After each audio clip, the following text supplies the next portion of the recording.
Primer resultado de las marchas: se hunde la reforma laboral, dijo Federico Gutiérrez. Qué fácil le resulta a la oposición manipular a los colombianos. Federico espera que con este mensaje quienes lo apoyan crean que fue gracias a las marchas que la reforma laboral se hundió. Pero antes veamos esto. Según la RAE, una mentira es una expresión o manifestación contraria a lo que se sabe, se piensa o se siente. Así que ahora preguntamos: ¿creen ustedes que Federico sabe o no que la reforma se cayó fue porque los congresistas no fueron a trabajar con la finalidad de no debatir y hundir el proyecto? Entonces, ¿por qué sale a decir que la reforma se cayó por las marchas? De hecho, veamos cuál fue la estrategia de Cambio Radical y el Centro Democrático para tumbar la reforma. Fue citada la Comisión Séptima desde las 7 de la mañana para debatir sobre la reforma laboral. Y vean, acá le tocan los puestos a Cambio Radical y al Centro Democrático, ninguno está, siempre queriendo torpedear para que no haya quórum.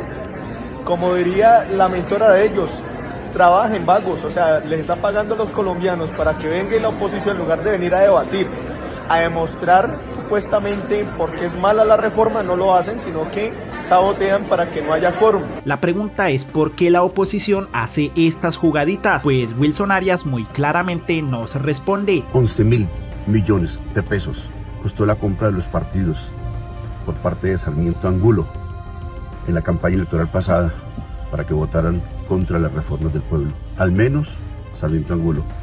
Hay que ver cuánto más le dio el resto de la oligarquía a estos parlamentarios fletados. La imagen que muestra el congresista es la del artículo de la silla vacía, en el que evidencian la cantidad de dinero que les donó el multimillonario Sarmiento Angulo al Centro Democrático, a Cambio Radical, al partido de la U, entre otros, que, oh casualidad, son los mismos que se oponen a las reformas de Petro. Así que esa es la razón por la que hoy esos partidos se oponen a las reformas. No es por ningún amor a la gente, y es que a usted no se le hace raro que haya una donación tan grande. No puede ni siquiera sospechar un poquito que si alguien dona 11.000 millones de pesos, dinero que ni trabajando 100 años conseguiríamos, es para conseguir beneficios personales? ¿Acaso no se da cuenta que este señor es dueño del Banco de Bogotá, de Ave Villas, del Banco de Occidente, del Banco Popular, del Fondo de Pensiones y Cesantías Porvenir y Corficolombia? Usted no tiene ni un poquito de malicia para enterarse que si él hace una donación de estas a estos partidos, ¿en serio cree que es para beneficio del pueblo colombiano o es porque las reformas de Petro le tocan sus empresas, sus intereses? Pero claro, se nos olvidaba algo. La razón por la que usted no se da cuenta es porque este señor es también dueño de los medios de comunicación, pues hasta hoy no hemos visto que las empresas hablen en contra de sus dueños. El problema es que el colombiano promedio no lo sabe y por ello termina creyendo lo que allí se dice. Veamos un ejemplo más concreto. Ella es Mafe Carrascal, coordinadora de la reforma laboral, quien pronunció durante 11 minutos los argumentos para estar a favor de la reforma. De inmediato, El Tiempo, propiedad de Sarmiento Angulo, sacó este titular: lapsus. Mafe Carrascal dice que algunos colombianos trabajan 60 horas al día, pues al momento de la congresista referirse a 60 horas a la semana, se equivocó y dijo 60 horas al día. La productividad es una de las más bajas del continente.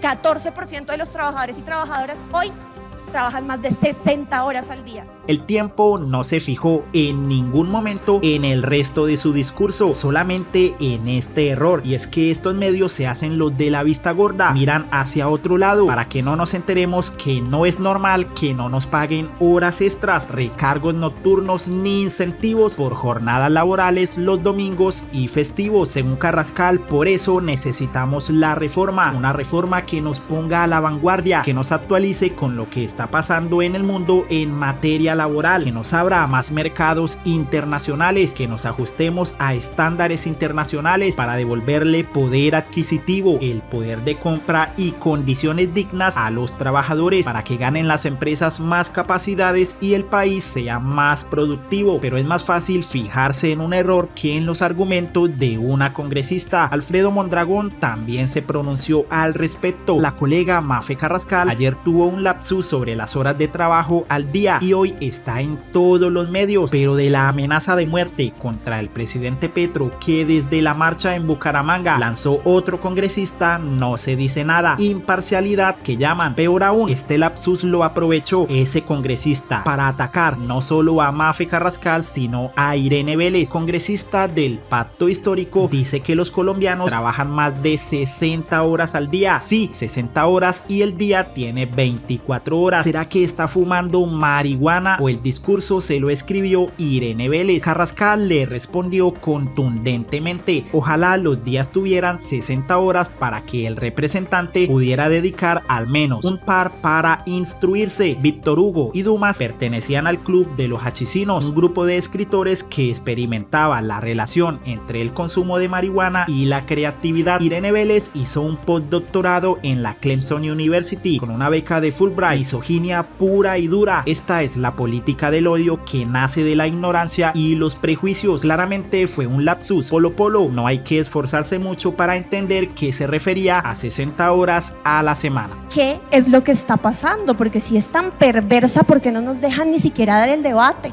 Se han dedicado solamente a poner trabas de trámite, se han dedicado solamente a usar figuras como la recusación para llenarnos de miedo, para intimidarnos, para sacarnos del debate, usando mal estas figuras. La reforma laboral va a continuar su trámite en la Comisión Séptima. Esa no es la decisión ni la voluntad de los congresistas que elaboramos, que hicimos, que firmamos la ponencia mayoritaria. Es la voluntad popular. Es la voluntad de los trabajadores y trabajadoras, muchos de esos y de esas que hoy ya no están, que están en el exilio, que fueron perseguidos, que fueron asesinados. Otros tantos miles de trabajadores y trabajadoras que día a día son precarizados con contratos a término fijo, que día a día son precarizados con contratos de prestación de servicios para evadir las responsabilidades, sus prestaciones sociales, su seguridad social. La reforma laboral